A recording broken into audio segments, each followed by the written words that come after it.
what's going on, everybody? Welcome to MPG, and today we're just gonna be taking a look at my plants out in the back in the mountain.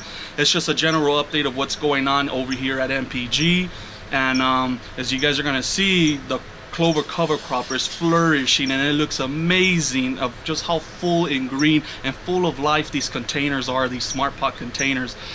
My pepper plants are loving the environment now. They are kicking into overdrive, and real soon, guys, I'm not lying, these plants are about to turn into monsters.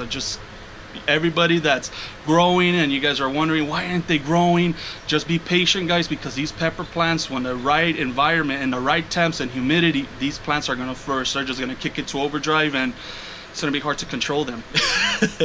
And as you guys can see, these seedlings in this Gorilla Grow Tent under this Kind LED K5 XL750 light, they're flourishing. I'm not lying, guys. I mean, obviously you can see they're flowering now, so real soon we'll be producing peppers. And you know, I couldn't be any happier with this setup, and I really do agree, and I will say it is the ultimate grow tent setup. All right, guys, so let's get to it, right? All right, guys, let's take a look. Alright, everybody, as you guys can see, the plants are looking really nice now, and now they're really kicking into overdrive, guys. As you can see, this clover cover crop from builder soil, it's filling in really nice, guys. As you can see, I'm loving what I'm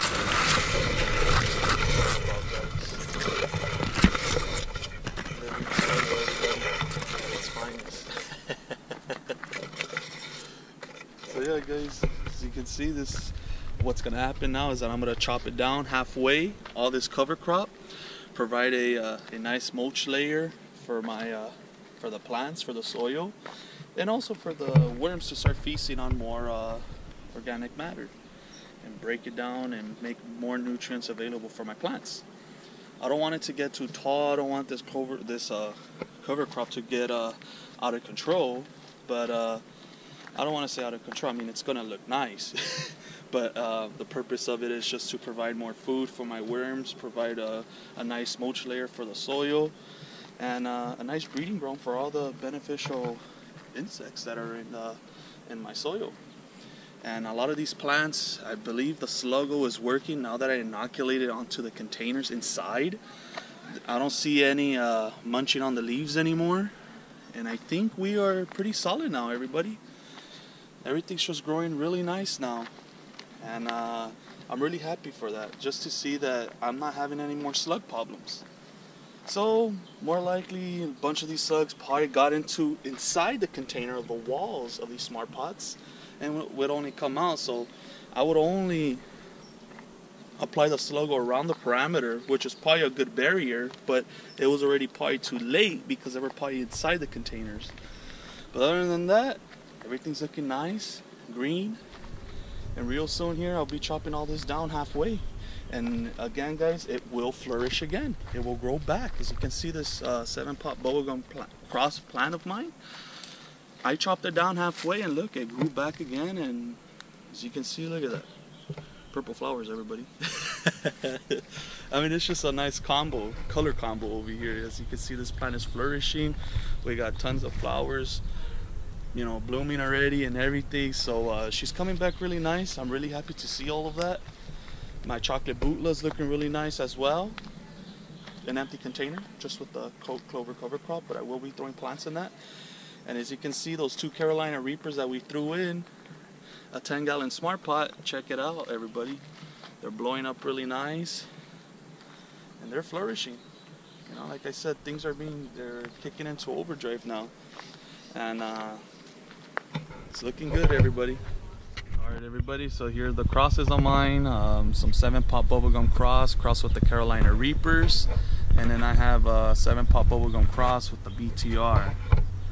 And so you can see the pepper plant that we had topped. Look at the outcome, everybody.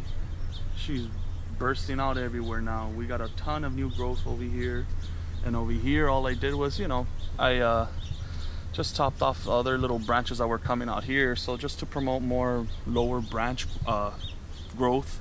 And as you can see, you know, I keep my cover crop, you know, at the constant level. You know, I keep chopping it down, but it keeps growing back. So best believe the worms that are in there, the composting worms that I threw in there were the red wigglers and the European night crawlers. They are feasting like there's no tomorrow. And soon will be a breeding ground for a bunch of worms. And so you can see things are looking really nice, and it's a beautiful day in LA, everybody. And this is what I love to see, you know, nice and green. And again, guys, this is what no-till, all organic gardening is using your resources that you have right here in your garden and using Mother Nature's little farmers to make all this miracle happen. Last time I fertilized these plants were, who knows? I haven't gave these plants any fish fertilizer in a long time. Maybe over a month now, going on maybe a month and a half. What's going on is that the worms and everything that's going on in the soil is feeding the plant. Like I said, I'm feeding the soil, and the soil will feed your plant, everybody. And again, if you guys have any questions on how to, if you guys want to learn how to do no-till all organic, you guys, you know, check out the other videos that I have in my channel. Or if you guys can just reach me in Google Hangouts, or you guys should just comment down below, and we can get you guys all settled and get you going in this no-till method. I'm telling you guys, this growing method, this no-tilling is it's a lifesaver. It's totally gives you your time back to enjoy other things in your garden, gives you more time to do other things that you love to do, you know. And not only that, you know, you don't have to stress out about anything. You don't have to keep going to the hydroponic store and keep buying bottled nutrients and this and that. You know, I believe in, you know, you don't need to put a dent in your wallet to grow beautiful, lush, big, monstrous plants. You know, right here I'm trying to keep my costs as minimum as possible. Just watering, everybody. Now when I do feed with the fish fertilizer, whoo, you know they're gonna have a blast. But that tea really gave them a jump start as well, everybody. So if you guys, again, if you guys are watching this, you guys want to learn how to do some vermicompost tea, check out my other videos. I'll show you how to do it exactly. So all right, everybody, so that's pretty much it. Everything's looking nice. And then we got a couple of MA Wartrick ceilings over there, and a couple of other ones that I still need to give away.